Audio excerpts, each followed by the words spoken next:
నమస్తే రమగారు. నమస్తే జయ. రమగారు, జానపద గాథలు చెప్పుకున్నామండి. చాలా రోజులవుతోంది చెప్పి. ఇంకొకటి చెప్తాను. ఏదైనా చెప్పండి.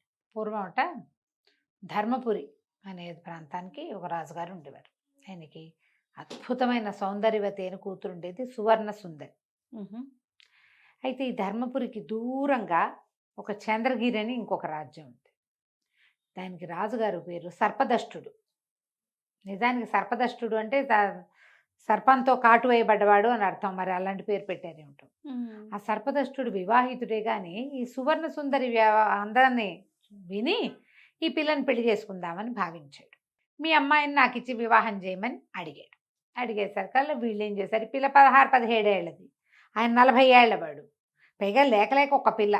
ఈ పిల్లకి ఎవరన్నా చక్కగా కుర్రవాడితో వివాహం చేస్తే ఈడు జోడు చిలకా బాగుంటుంది. గోరింకా చూడముచ్చటగా ఉంటారు. తర్వాత ఆ కుర్రాడు మన రాజ్యానికి రాజు అవుతాడు. అంతేగా. ఆల్రెడీ రాజ్యం ఉండి ఆ రాజ్యంలో అంత మంచి పేరు లేని సర్పదష్టుడికి ఇస్తే పిల్ల జీవితము పాడవుతుంది, మన రాజ్యము పాడవుతుందని ఈ ధర్మపురి రాజుగారు చల్లగా మేము మా పిల్లని మీకు ఇవ్వమండి చెప్పేశారు. చెబుతారని రాసేశారు. ఆయన నచ్చల సర్పదష్టుడు మహాదుష్టుడు, మహాక్రూరుడు. ఆయన ఏదనుకుంటే అది అయిపోవాలి. అవురవురా నేను పిల్లని అడిగితే ఇవ్వనంటాడా, వీడి సంగతి చెప్దామని పెద్ద సైన్యంతో ఒక్కసారి వీళ్ళ మీద పడ్డాడు. ఓహ్! పడేసి పట్టేశాడు. పడేయటం ఏమిటి, ఇక మొత్తం ఆ సైన్యం చాలా గట్టిది వాళ్ళది. ఆయన ఇంకెవరిదో స్నేహితుల సహాయం కూడా తీసుకున్నాడు. వీళ్ళ మీదకి వచ్చేసాడు. ధర్మపురి రాజు రాణి రాకుమార్తె సర్పదష్టుడికి దొరికిపోయారు. అయ్యో!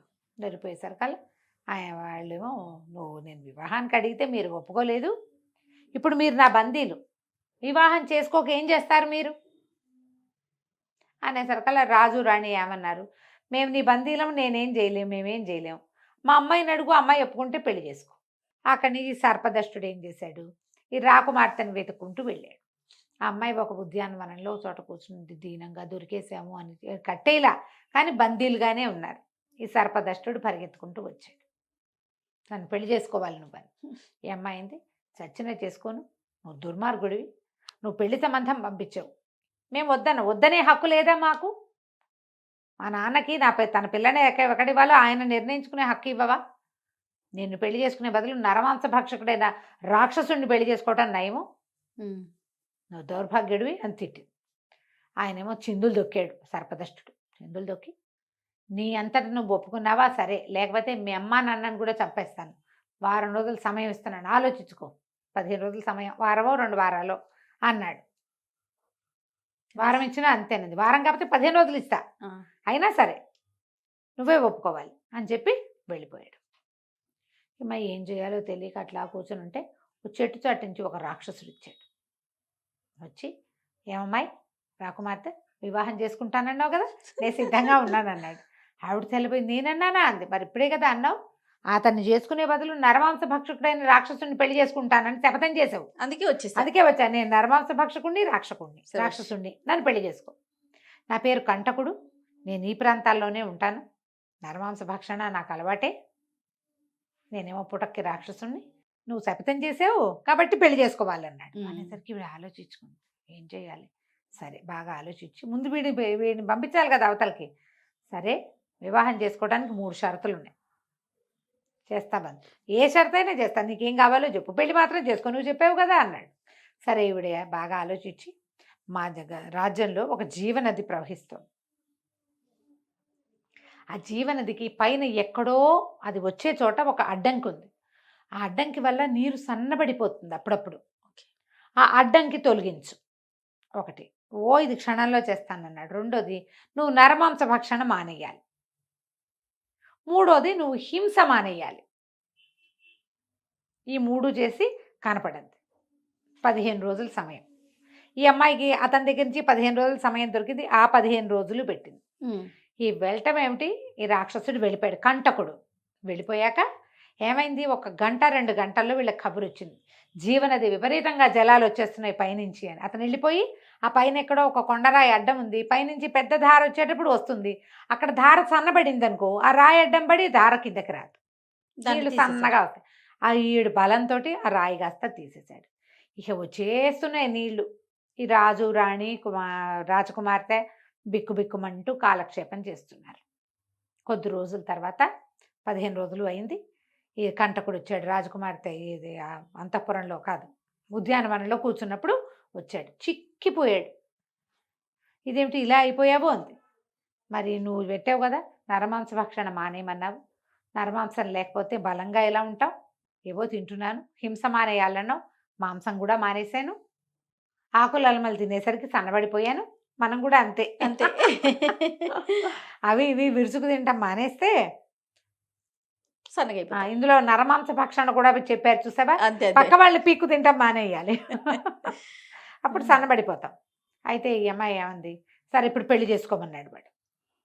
అనేసరికి కుర్రాడు, ఇప్పుడు మానేశాను నేను, నరమాంస భక్షణ మానేసా, జీవహింస మానేసా, నువ్వు చెప్పిన జీవనదికి అడ్డంకి తొలగిచ్చేసా, నేను సిద్ధంగా ఉన్నా, వివాహం చేసుకుందావా అన్నాడు. రాజకుమార్తె అంది, దానికి నాకు అభ్యంతరం ఏం లేదు, కానీ నువ్వు ఇప్పుడు ఈ రాజ్యము సర్పదష్టుడి చేతిలో ఉంది. ఉమ్.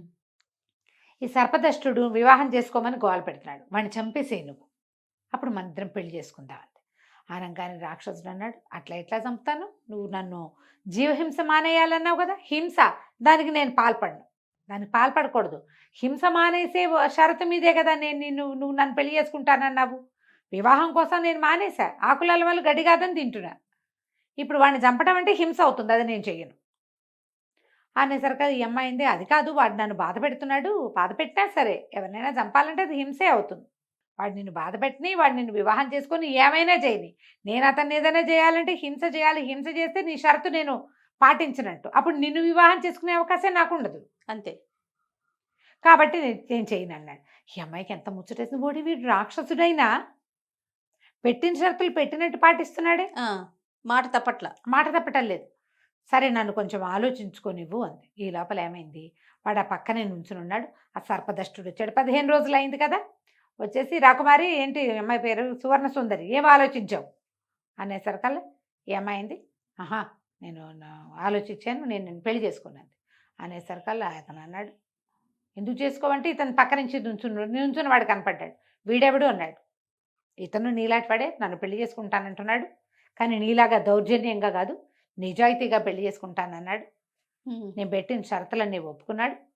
రాక్షసుడైన వీడే మంచివాడు నీకంటే అన్నది. అనేసరికల్లా నా ముందు నువ్వు ఇంకొకరిని పొగుడతావా, వీడంతూ చూసి అప్పుడు నిన్ను పెళ్లి చేసుకుంటా, ముందు వీడు అడ్డం, ఇప్పుడు పెళ్లికి అప్లికెంట్స్ ఇద్దరు ఉన్నారు కదా, రెండో వాడిని చంపిస్తే మన దారి నిష్కంటకం అయిపోతుంది.